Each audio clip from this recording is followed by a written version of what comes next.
요즘 뉴스 보시면 하루가 멀다 하고 이런 제목이 뜹니다. 미국 증시 또 급락.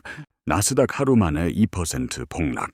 공포지수 BX 11월 이후 최고치. 실제로 최근 하루 동안 나스닥과 S&P 500이 동시에 2% 넘게 빠졌고 시장의 공포 온도를 재는 지표인 BX 지수는 2달 만에 가장 높은 수준까지 튀어 올랐습니다. 많은 분들이 이걸 보면서 이렇게 느끼셨을 겁니다. 이제 진짜 큰 거 오는 거 아니야. 지금이라도 다 팔아야 하나? 그런데 오늘 이 영상을 끝까지 보시면 딱 3가지를 가져가실 수 있습니다. 첫째, 이번 폭락이 단순한 경기 침체 때문이 아니라 정치가 만든 가격 왜곡이라는 사실. 둘째, 주식도 채권도 달러도 비트코인도 동시에 무너지는 지금 시장이 얼마나 비정상적인 상태인지.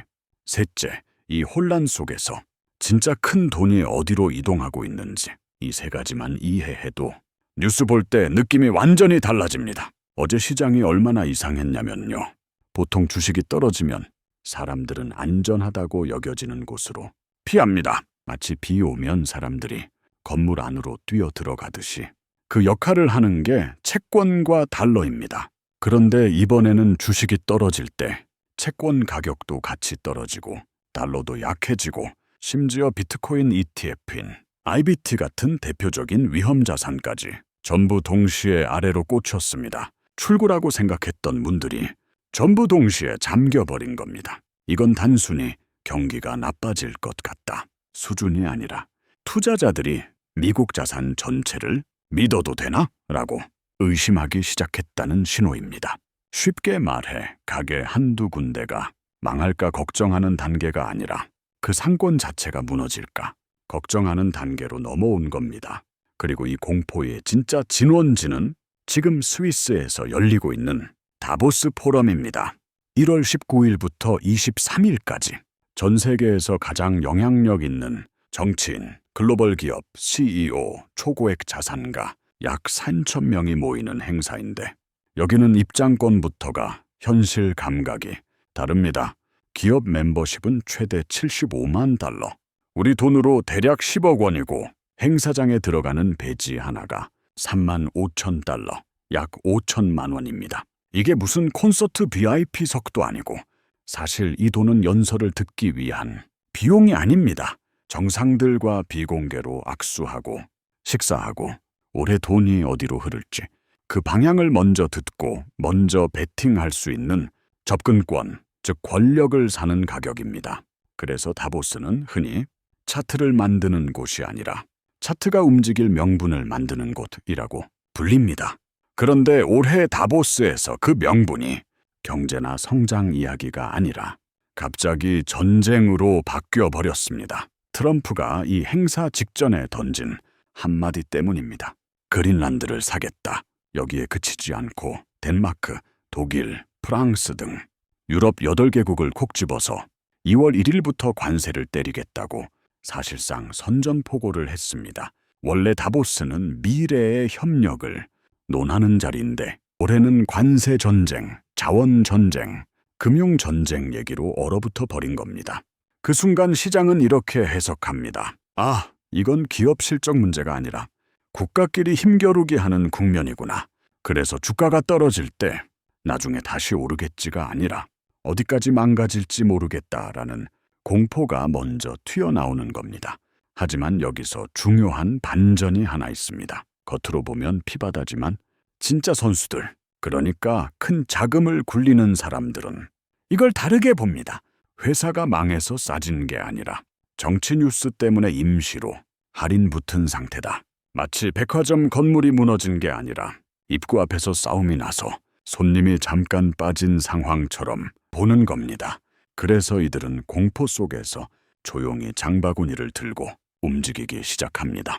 그럼 질문이 자연스럽게 생깁니다. 트럼프는 왜 하필 지금 얼음밖에 없어 보이는 그린란드에 집착하는 걸까요? 유럽은 왜 맞대응으로 미국 국채까지 팔아치우며 자본 전쟁 카드를 꺼낸 걸까요? 그리고 이 미친 변동성 속에서 우리는 도망쳐야 할까요? 아니면 같이 움직여야 할까요? 지금부터 그 숨겨진 거래의 구조와 이 난리통에서 반드시 체크해야 할 세 가지 섹터를 하나씩 풀어보겠습니다. 그럼 이제 질문을 바꿔보겠습니다. 트럼프가 정말로 단순히 땅 욕심 때문에 덴마크와 유럽 전체를 적으로 돌리면서까지 그린란드에 집착하는 걸까요? 그는 정치인 이전에 평생 개상이 두드리며 살아온 비즈니스맨입니다. 손해보는 장사는 절대 하지 않는 사람이 동맹 파탄이라는 리스크를 감수한다는 건 그만한 계산서가 이미 머릿속에 나와 있다는 뜻입니다. 그 답은 얼음 밑에 묻혀 있습니다. 그린란드는 지금까지 거대한 냉동고 같은 땅이었지만 지구온난화로 빙하가 녹으면서 그 아래에 숨겨져 있던 엄청난 규모의 광물이 드러나기 시작했습니다. 이름은 히토류입니다. 이 단어가 어려우니까 쉽게 풀면 스마트폰 진동 모터, 전기차 모터, 전투기 레이더, 미사일 유도 장치 같은 첨단 제품의 심장에 들어가는 필수 비타민 같은 재료입니다. 이게 없으면 현대 산업 자체가 멈춥니다. 그런데 지금 이 히토류 공급망의 대부분을 중국이 쥐고 있습니다. 중국이 마음만 먹으면 오늘부터 안 팝니다. 한마디로 미국의 전기차 공장, 방산 공장, 반도체 장비 라인이 동시에 멈출 수 있는 구조입니다. 트럼프 입장에서 그린란드는 관광지가 아닙니다. 중국의 목을 조일 수 있는 유일한 자원 탈출구이자 미국 산업의 산소통입니다. 그래서 그는 이걸 영토 문제가 아니라 자원 독립 선언으로 보는 겁니다. 군사적으로도 계산이 끝내줍니다. 지도를 보면 그린란드는 미국과 러시아 사이 북극 항로의 정중앙에 박혀 있습니다. 전쟁이 나지 않아도 전쟁 준비만으로 상대를 눌러버릴 수 있는 위치. 흔히 군사 전문가들이 가라앉지 않는 항공모함이라고 부르는 자리입니다. 과거 미국이 알래스카를 샀을 때도 쓸모없는 얼음 땅 샀다고 조롱받았지만 지금 알래스카는 석유와 군사 기지로 미국 패권의 핵심이 됐습니다. 트럼프는 똑같은 그림을 그린 겁니다. 그런데 여기서 유럽이 가만히 있을 리 없습니다. 트럼프가 관세라는 칼을 들이대자 유럽은 다른 종류의 무기를 꺼냅니다. 총도 미사일도 아닌 돈입니다. 덴마크 연기금이 미국 국채를 전량 매도할 수 있다고 공개적으로 말한 순간 이건 단순한 투자 판단이 아니라 외교적 선전포고였습니다. 미국 국채는 전 세계에서 가장 안전한 자산입니다. 즉 돈의 피난처로 여겨져 왔는데 동맹국이 그걸 위험 자산처럼 취급하겠다고 선언한 겁니다. 이 신호 하나로 글로벌 자금은 이렇게 해석합니다. 아, 이제 미국 자산도 정치 리스크를 안고 가야 하는구나. 이게 바로 어제 주식, 채권, 달러, 비트코인이 동시에 무너진 진짜 이유입니다. 자본 전쟁의 시작입니다. 그리고 유럽은 허풍만 떠는 상대가 아닙니다. 유럽연합은 미국 전체 수입의 약 20%, 금액으로 치면 3,300억 달러, 우리 돈으로 400조 원이 넘는 최대 교역 파트너입니다. 미국 사람들이 쓰는 물건 5개 중 하나가 유럽에서 옵니다. 와인, 자동차, 기계 부품, 항공기 부품, 의료 장비까지. 여기에 관세가 붙으면 누가 맞을까요? 유럽 기업도 타격이지만 마트에서 가격표를 보는 건 미국 국민들입니다. 물가가 다시 폭등하면 트럼프 지지율도 같이 무너집니다. 그래서 여기서 또 하나의 반전이 나옵니다. 겉으로는 관세 전쟁, 국채 매도, 외교 파탄처럼 보이지만 속에서는 계산기가 동시에 돌아갑니다. 미국도 유럽도 진짜 파국은 원하지 않습니다. 그래서 지금 물밑에서는 이런 방식이 유력하게 거론됩니다. 주권은 덴마크가 그대로 갖고 개발권만 미국이 99년 동안 빌리는 방식. 쉽게 말해 집은 내 거지만 지하 금고는 내가 쓰겠다는 구조입니다. 트럼프의 관세는 공격이 아니라 협상 테이블에서 유리한 자리를 차지하기 위한 거래의 도구일 뿐입니다. 겉으로는 싸우지만 뒤에서는 가격표를 맞추는 중인 겁니다. 그리고 바로 이 지점에서 다음 질문이 생깁니다. 만약 이 전쟁이 결국 타협으로 끝난다면 그 순간 가장 먼저 돈이 몰릴 곳은 어디일까요? 그리고 우리는 공포에 팔아야 할까요? 아니면 이 합의의 방향에 미리 올라타야 할까요? 이제 가장 중요한 질문으로 들어가 보겠습니다. 그래서 우리는 뭘 사야 하느냐? 공포 속에서 도망칠지, 같이 움직일지 아니면 구조를 이해하고 월가가 이런 국면에서 딱 세 가지입니다. 공통적으로 보는 기준은 첫째, 어떤 정치 상황에서도 정부가 직접 밀어주는 산업인가? 둘째, 전쟁이 나도 수요가 줄지 않는 산업인가? 셋째, 협상이 깨져도 오히려 더 유리해지는 산업인가?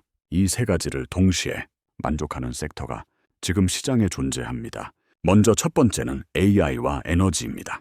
트럼프는 기후 정책이나 친환경보다 전기 많이 쓰고 생산 많이 하는 산업을 노골적으로 밀어주는 사람입니다. AI 데이터 센터는 작은 도시 하나만큼 전기를 먹습니다. 서버 수만 대가 24시간 돌아가니까요. 그래서 트럼프의 화석연료 확대, AI 전력 공급을 위한 원전 허용 정책은 전부 뒷받침입니다. 이 구조의 정점에 있는 회사가 바로 엔비디아입니다. 최근 엔비디아 주가가 흔들리니까 많은 사람들이 AI 끝난 거 아니야 라고 말하지만 실제로는 회사 실적이나 기술 문제가 아니라 시장 전체가 공포에 밀리면서 자동으로 던져진 기계적 매도 물량입니다. 쉽게 말해 가게가 망해서 할인하는 게 아니라 건물 앞에서 싸움 나서 손님이 잠깐 빠진 세일입니다. 두 번째는 방산입니다. 이번 관세 전쟁과 국채 매도 사태로 유럽이 뼈저리게 깨달은 게 하나 있습니다. 미국은 더 이상 무조건적인 보호자가 아니다. 그래서 유럽 각국은 이미 방위 예산 증액 계획을 공식적으로 꺼내 들고 있습니다. 총과 미사일은 평화 때보다 불안할수록 더 잘 팔리는 상품입니다. 이 시장의 대장주가 미국의 록히드 마틴, 전 세계 F-35 전투기의 독점 제작사이고 유럽 쪽에서는 독일의 라인메탈, 전차와 포탄의 핵심 공급자입니다. 세 번째는 이번 사태의 진짜 중심, 히토류입니다. 여기서 구조가 재미있어집니다. 만약 그린란드 협상이 성공하면 실제 개발권을 가진 기업이 폭등합니다.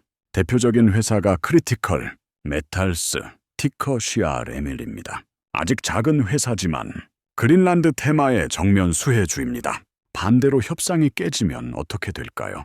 미국은 중국 의존을 더 빨리 끊어야 하니까 미국 안에서 유일하게 히토류를 생산하는 MP 머티리얼즈에 국방부 자금과 계약이 더 몰립니다. 이 회사는 이미 전략 자산으로 분류되어 있습니다. 즉 성공해도 돈이 몰리고 실패해도 돈이 몰리는 구조입니다. 그래서 이 섹터를 두고 월가에서는 양쪽 문에 다 돈이 놓인 방이라고 부릅니다. 여기에 하나 더 얹히는 게 금입니다. 달러 시스템이 흔들릴 때 중앙은행들이 붙잡는 게 금. 현재 금 가격은 온스당 약 4,076달러. 우리 돈으로 500만 원을 넘기며 사상 최고치를 계속 갈아치우고 있습니다. 이건 개인 투자자보다 국가들이 먼저 움직이고 있다는 신호입니다. 그리고 앞으로 시장의 단기 방향을 결정할 이벤트가 하나 더 남아 있습니다. 트럼프의 다보스 연설일이 21일입니다. 여기서 그가 군사 옵션, 보복, 전면 관세 같은 단어를 많이 쓰면 시장은 한 번 더 흔들릴 수 있고 위대한 거래, 합의, 딜 같은 표현이 나오면 증시는 하루 만에 급반등할 수도 있습니다. 그리고 아이러니하게도 뉴스에서 EU 보복 관세 강행, 미국 유럽 전면 충돌 같은 자극적인 제목이 도배될 때가 역사적으로 공포가 큰 지점, 즉 바닥 근처인 경우가 많았습니다. 마지막으로 꼭 기억해야 할 구조가 있습니다. 관세가 몇 % 오르든 협상이 되든 말든 세상은 이미 AI 주도권, 경쟁과 자원 안보 전쟁 시대로 들어왔습니다. 이 흐름 자체는 되돌릴 수 없습니다. 지금 시장이 흔들리는 이유는 방향을 잃어서가 아니라 그 방향으로 가는 길이 잠시 흔들리고 있기 때문입니다. 그리고 바로 그 흔들림 구간에서 돈의 지도가 다시 그려지고 있습니다. 여기까지 내용을 한번 정리해 보겠습니다. 요약 정리하면 이겁니다. 첫째, 이번 폭락은 기업이 망해서가 아니라 트럼프와 유럽의 정치적 힘겨루기가 만든 가격 왜곡이다. 둘째, 그 힘겨루기의 핵심은 땅이 아니라 히토류와 군사 요충지라는 자원 패권이다. 셋째, 유럽은 관세에 맞서 미국 국채 매도라는 금융무기를 꺼내며 자본 전쟁이 시작됐다. 넷째, 이 혼란 속에서도 AI, 방산, 히토류, 금처럼 구조적으로 돈이 갈 수밖에 없는 산업은 이미 정해져 있다. 요약 정리하면 이겁니다. 지금 시장은 망하고 있는 게 아니라 판이 바뀌고 있는 중입니다. 그리고 이 변화의 순간이 역사적으로 가장 큰 돈이 만들어졌던 구간입니다. 이제 결론으로 가보겠습니다. 지금 시장을 보면 많은 분들이 이렇게 생각합니다. 무섭다. 더 떨어질 것 같다. 그냥 다 팔고 현금 들고 있어야 하나. 이 감정이 잘못된 건 아닙니다. 인간의 뇌는 손실을 이익보다 2배 이상 크게 느끼도록 설계돼 있으니까요. 그래서 폭락장에서는 본능적으로 도망치고 싶어집니다. 하지만 시장은 언제나 이 본능을 이용해서 돈의 주인을 바꾸어왔습니다. 공포에 파는 사람의 주식을 구조를 이해한 사람이 가져가는 방식으로 말입니다. 기억하셔야 합니다. 트럼프는 이념가가 아니라 장사꾼입니다. 그의 관세도, 그린란드도, 국채 전쟁도 전부 협상에서 유리한 가격을 받기 위한 카드입니다. 그리고 그는 주가를 자신의 성적표처럼 여기는 사람입니다. 주가가 무너지면 그의 정치적 생명도 같이 흔들립니다. 결국 그는 완전히 부셔버리는 선택이 아니라 자신에게 유리한 선에서 타협하는 선택을 할 수밖에 없습니다. 그 순간이 오면 시장은 이렇게 움직입니다. 아, 최악은 지났구나. 그리고 자금은 다시 가장 강한 산업부터 돌아옵니다. AI, 방산, 자원, 에너지. 이건 유행이 아니라 시대의 방향입니다. 관세 몇 %, 정상 몇 명의 말실수로 뒤집힐 흐름이 아닙니다. 우리가 해야 할 일은 예언자가 되는 게 아니라 구조 위에 서는 겁니다. 폭락을 정확히 맞추는 사람은 거의 없습니다. 하지만 어떤 산업이 다음 5년, 10년을 지배할지는 충분히 알 수 있습니다. 그리고 그 위에 미리 서 있는 사람과 뉴스가 좋아졌을 때 뛰어드는 사람의 수익률은 비교가 되지 않습니다. 준비되지 않은 사람에게 폭락은 재앙이지만 준비된 사람에게 폭락은 할인장입니다. 시장은 늘 공포로 문을 열고 확신으로 닫습니다. 대부분의 사람은 문이 닫힌 뒤에 들어옵니다. 그래서 늘 늦습니다. 여러분은 다르게 하셔도 됩니다. 구조를 받고 돈의 이동 경로를 받고 어떤 산업이 국가 단위로 밀리고 있는지도 확인했습니다. 이제 남은 건 단 하나입니다. 감정이 아니라 이해 한쪽에 서는 것. 다시 한번 요약하겠습니다. 요약 정리하면 이겁니다. 이번 하락은 시스템 붕괴가 아니라 정치 이벤트다. 핵심은 땅이 아니라 히토류와 자원 패권이다. 자본 전쟁 속에서도 AI, 방산, 자원, 금으로 돈은 이미 이동 중이다. 트럼프는 파괴자가 아니라 협상가이고 결국 시장은 구조가 이긴다. 이 4가지만 기억하셔도 다음 폭락장에서 뉴스에 휘둘리는 사람이 아니라 뉴스 뒤를 계산하는 사람이 될 수 있습니다. 그게 바로 장기적으로 부가 쌓이는 쪽입니다. 오늘 내용이 여러분이 시장을 보는 기준점 하나를 바꾸는 계기가 되었기를 바랍니다. 돈 버는 경제학 동영입니다. 시청해 주셔서 감사합니다. 의견 댓글로 많이 남겨주세요.